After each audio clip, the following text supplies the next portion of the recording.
আমাকে নিয়ে সমালোচনায় মাতে মোর নামের একটা ছেলে। হ্যালো এভরিওয়ান, সবাই কেমন আছো? আশা করি সকলেই ভালো আছো এন্ড আমি অনেক ভালো আছি। আজকের ভিডিওতে থাকছে থরসব বিলালকে নিয়ে নাসা ভাই একটা খোঁচা মেরে ভিডিও বানাইছে। অপরদিকে উমর অন ফায়ারের নতুন ভিডিও শুট হইতেছে। ভিডিওটার নাম হলো শয়তান ধরার গর্জন। এটা নিয়ে অনেক আলোচনা হইতেছে। এদিকে থরসব বিল্লাল উমরকে ছোট করে কথা বলতেছে। তো ভিডিওটা স্কিপ না করে শেষ পর্যন্ত দেখো। প্রথমেই দেখে আসি নাসা ভাই থরসব বিল্লালকে যে খোঁচা মেরে ভিডিওটা বানাইছে সেই ভিডিওটা চলো দেখে আসি। এই ট্রেন্ড কাজে লাগিয়ে হাজার হাজার পিস তাবিজ বিক্রি করতে চাই। নাসা ভাইয়ের এই ভিডিওটা নিয়ে সবাই সমালোচনা করতেছে, কারণ নাসা ভাই যে তাবিজের কথাটা বলছে ওই কথাটা হলো থরসব বিল্লালকে খোঁচা মেরে বলছে, কারণ থরসব বিল্লাল যে হৃদয় ভাঙার গর্জন যে বইগুলা লিখছে ওইটা নিয়েই খোঁচা মেরে বলছে আর কি। আমাকে নিয়ে সমালোচনায় মাতে মোর নামের একটা ছেলে।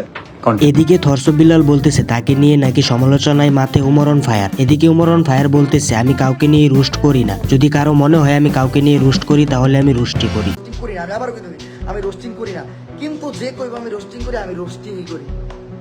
উমর অন ফায়ারকে ডিরেক্ট ছোট করে কথা বলতেছে থরসব বিল্লাল। থরসব বিল্লাল বলতেছে আমার চ্যানেলে কোনো মনিটাইজেশন নাই, তবুও আমার চ্যানেলে 4 থেকে 5 লাখ টাকার মতো জমা আছে। আমাকে নিয়ে সমালোচনায় মাতে মোর নামের একটা ছেলে, একজন ইউটিউবার বলে প্ল্যাটফর্মে আসো, ইউটিউবে আসো, এই যে তোমার আব্বু দেখাইতেছে দেখো $4,203, 5,04,000 টাকা মনিটাইজেশন সারা ইনকাম করে। উমরকে নিয়ে এরকম ছোট করে কথা বলাটাই কি থরসব বিল্লালের ঠিক হয়েছে? উমর তো কারো নাম নিয়ে রোস্ট করে নাই। থরসব বিল্লাল যে কথাটা বলছে তা কি ঠিক হয়েছে অবশ্যই কমেন্টে বলে যাবা। এর কারণে আমার মতো সময় অমরের নেই।